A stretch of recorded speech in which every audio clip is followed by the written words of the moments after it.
Nah, jadi awalnya sebenarnya kita udah janji sama Bro Diwan, tapi nggak ngeliput mobil ini. Ngeliput yang satu lagi, yaitu si MR2.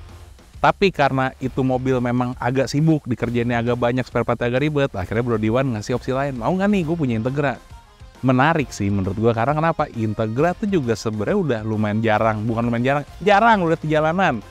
Jadi menarik juga buat gue pikir akhirnya ya udahlah kita coba aja liput. Akhirnya kita ngeliput si Integra ini.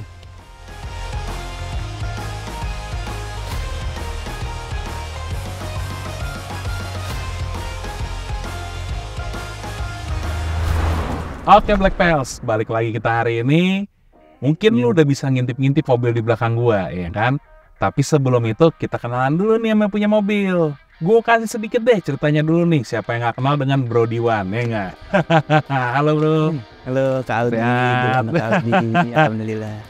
Gue Diwan, ini mobil gue Integra DC5 tahun 2001. Sebenarnya sih gue tuh suka JDM ya, nggak terbatas di satu merek sih. Cuman Integra tuh DC5 tuh gue sukanya karena dia 2 pintu tapi 4 orang. Sama dia tuh bisa buat daily gitu. Bisa buat hari-hari tuh masih enak lah.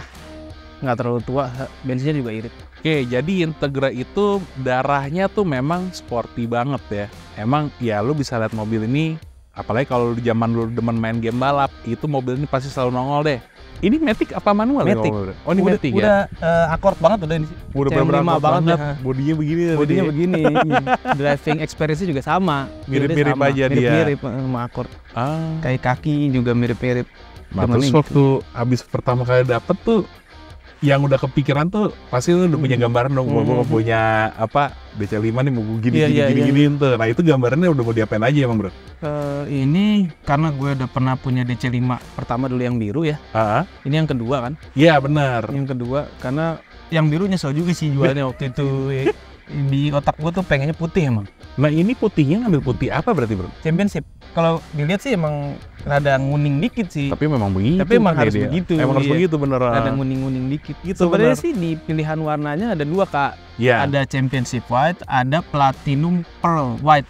Untuk perubahan eksterior ini body kit Type R tuh kentara banget ya, karena dia depannya ada add-on, terus side skirt sampingnya juga lebih gondrong, sama bumper belakang tuh ada add-on dan ada wingnya juga.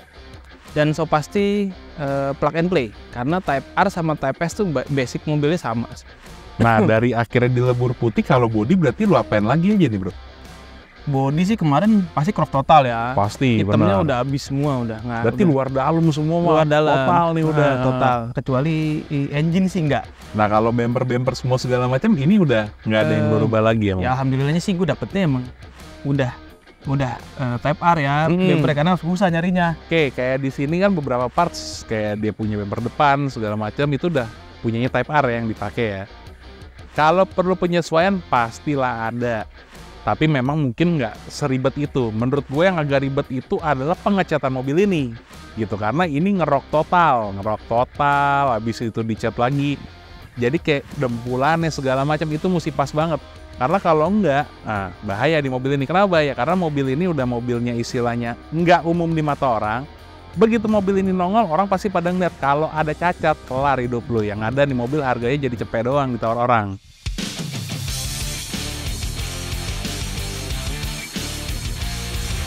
Oke, nah tapi balik lagi, lu kan usaha di bidang velg nih, iya kan? Gak mungkin dong sektor kaki lempeng lurus aja nih. Pasti udah lu kotak-katik. Kalau kaki udah lu apain aja nih? Kaki dapetnya gue nih mobil standar banget dengan velg standar DC5. Oh, jarang lah. Velg standar DC5 tuh bentuknya kayak palang 5, agak melintir dikit. Agak melintir gitu ya dia. Nah, gue dapetnya itu, masih gue simpen tuh velgnya, nggak akan gue jual. Jangan dijual nih, dijual bingung. Susah dapetnya, nyari kemana. Nah, buat kelengkapannya dia lah. Nah, buat velg gue ganti NK RPF. Sebenarnya sih gue ada beberapa set velg buat di mobil sih. Ada RPF1 yang ingin gue pakai, itu speknya 910, ET22 sama 38. Bannya untungnya gue dapet second. Oke, ini lu pakai ban apa tapi? Kita, Mama Tifus. Thank you banget.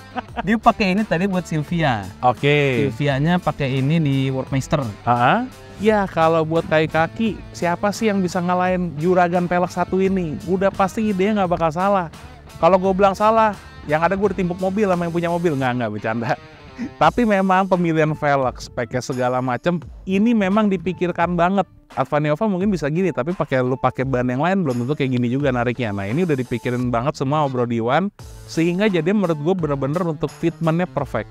BBK di sini juga istilahnya bikin makin galak lagi mobilnya. Balik lagi alirannya sporty. Begitu lu ngeliat velg udah racing, abis itu lu lihat ada BBK juga, semakin kental lagi aura sportinya. Jadi menurut gue on point banget untuk mobil ini. Harganya setengah tahun. Ini masih kayak baru banget, 99%. Pasti lah, itu kan jaraknya kayak 20 kilo ya, udah kayak orang iseng muter aja. Jadi emang pas rezeki gue dapet waktu itu bannya. Terus kalau rem gue beli AP Racing karena Racing.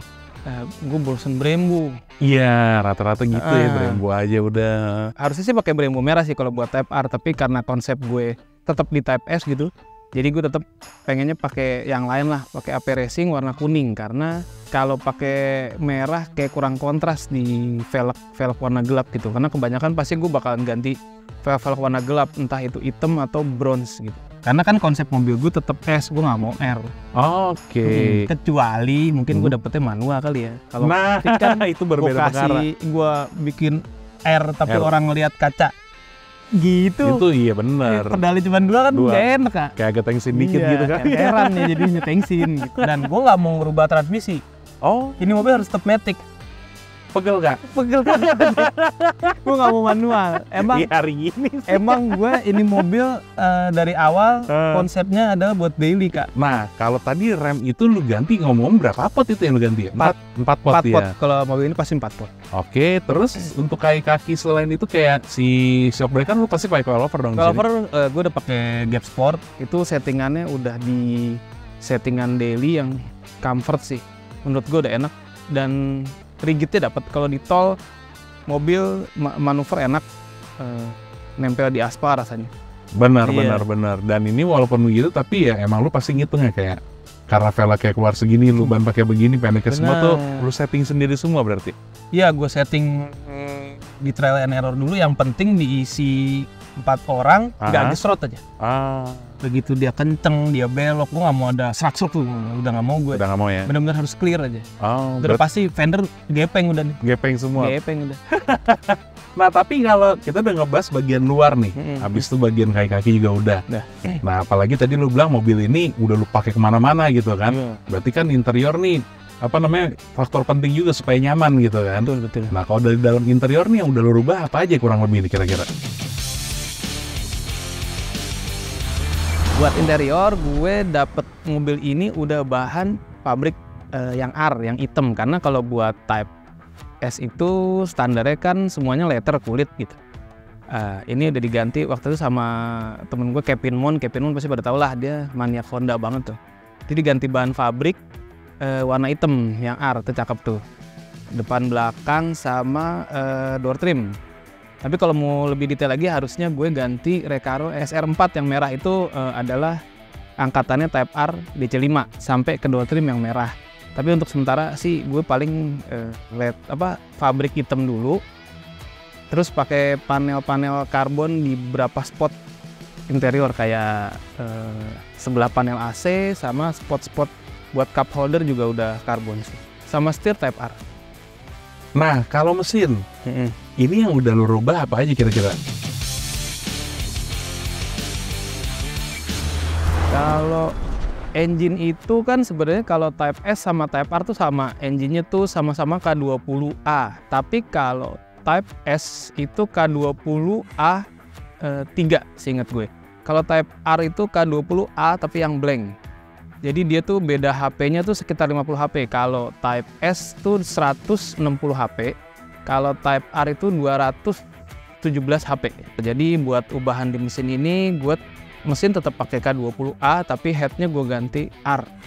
Ya mungkin nambah-nambah sekitar 10 HP lah ya. Kalau exhaust gue udah pakai free flow dan mufflernya pakai Akrapovic. Terus buat sistem pembuangannya itu udah pakai Valvetronic. Jadi kalau mau berisik bisa, mau nggak ada suara juga bisa, mau silent juga bisa.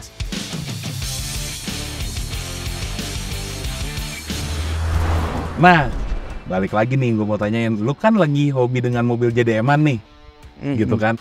Nah mungkin boleh dong minta tips and triknya sedikit nih. Karena kan sekarang mungkin banyak juga black lovers di rumah yang kepengen nih coba buat beli mobil JDM segala macam. Tapi kan kita kadang-kadang suka ngeliat ternyata udah beli yang ini makin lama makin cebur atau rasanya nggak enak. Nah tips and triknya kalau mau memilih mobil JDM sama punya uang nih, mau milih dan ngerawat tuh apa aja sih kira-kira? Kalau gue tetap lebih suka mobil tuh yang sesuai selera kita aja. Cari sesuai selera dulu nih ya. Jadi jangan kita ngikutin orang. Misalnya orang bilang ini apa lagi booming nih misalnya Supra gitu misalnya. Benar. Orang kadang suka begitu tuh. Ya kalau misalnya kita nggak demen Supra sih ya nggak usah dipaksain beli gitu. Dan jadi kalau buat teman-teman yang mungkin mau beli mobil, punya impian mobil agak ribet, itu yang harus dicek dulu ketersediaan spare part. Nah, jangan sampai modifikasi itu malah bikin kita repot atau bikin sebel buat naikin mobil itu gitu. Dengan modifikasi itu kita makin seneng pakai ini mobil, jangan makin kita disusahin sama modifikasi itu sendiri. Oke, nah ini dia nih. Kira-kira, lo pasti ngitung dong. Habisnya berapa nih mobil? Udah habis berapa nih Kak?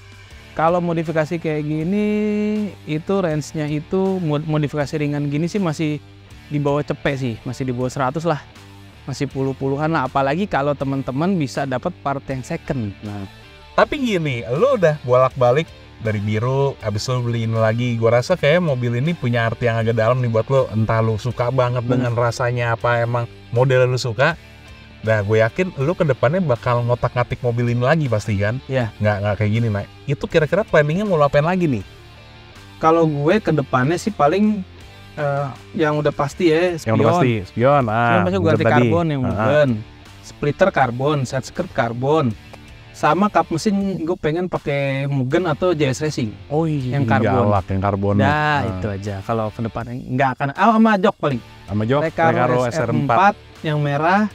Sama door trim merah dah. Mesin enggak? Ya mesin yang penting murah. Jadi kalau misalnya gue dapat mesin mungkin Henry Nitro lagi jual. Kalau harga lagi bagus tadi. Kalau Nitro lagi jual murah kan suka jual tuh. Kita aneh habisin barang nih baru gue wear tak terus engine bay gue cat putih. Paling sampai mentok sampai situ sih Kak udah. Sementara sampai situ sampai situlah udah kayaknya. Iya, karena aneh lagi gue mau ngapain? Nggak mau terlalu aneh-aneh daripada ntar dipakainya nggak enak ya. Bener. Pokoknya mobil harus tetap enak nih mobil dipakai. Nah ini berarti masuk ke arti modifikasi karena lu udah bilang tadi intinya ada harus enak ya. Nah berarti arti modifikasi menurut lu ini apa bro? Jadi buat gue modifikasi itu sesuai kebutuhan. Sama sesuai budget. Sesuai budget ya. Itu paling penting. Sesuai kebutuhan, nggak ada budgetnya kan mumet ya. Iya susah. Jadi kalau misalnya emang buat daily lo harus setel nih mobil senyetel mungkin tapi senyaman mungkin. Senyaman mungkin benar. Tapi kalau misalnya mau buat show gitu, mau buat weekend, ya rada ribet dikit nggak apa-apa lah. Apa benar. Ya kan? Karena jangan pakai juga gitu kan. Tapi jangan ribet makan juga. Mobil harus tetap dipakai bisa. Tapi walaupun mungkin ribet, tapi masih enak dipakai masih normal. Masih normal lah, bener. Paling gitu kalau. Jadi itu menurut lo ya? Sesuai kebutuhan. Sesuai kebutuhan. Cocok nih.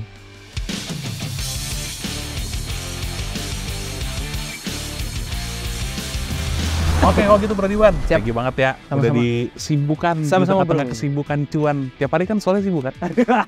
Amin. Ngitung duit. Amin.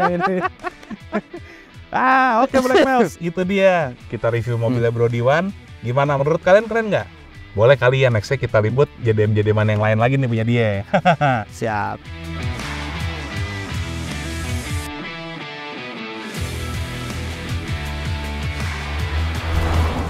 Nah, ini dia nih, jatuh kepada penilaian. Untuk mobil ini gue kasih angka 7,5.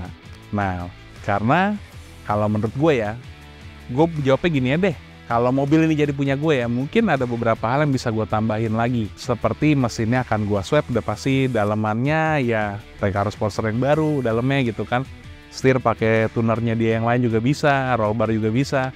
Tapi kan balik lagi, peruntukannya buat apa? Kalau untuk Bro Diwan adalah mobil ini masih nyaman dipakai harian. Overall mobil ini sih udah on point banget sesuai dengan filosofi dasar mobil ini yang ditujukan oleh Bro Diwan.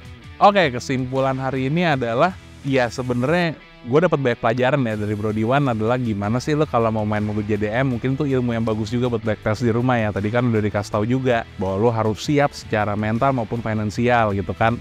Kesimpulan gue sih seperti itu ya. Jadi cakep banget deh mobil Bro Diwan satu ini.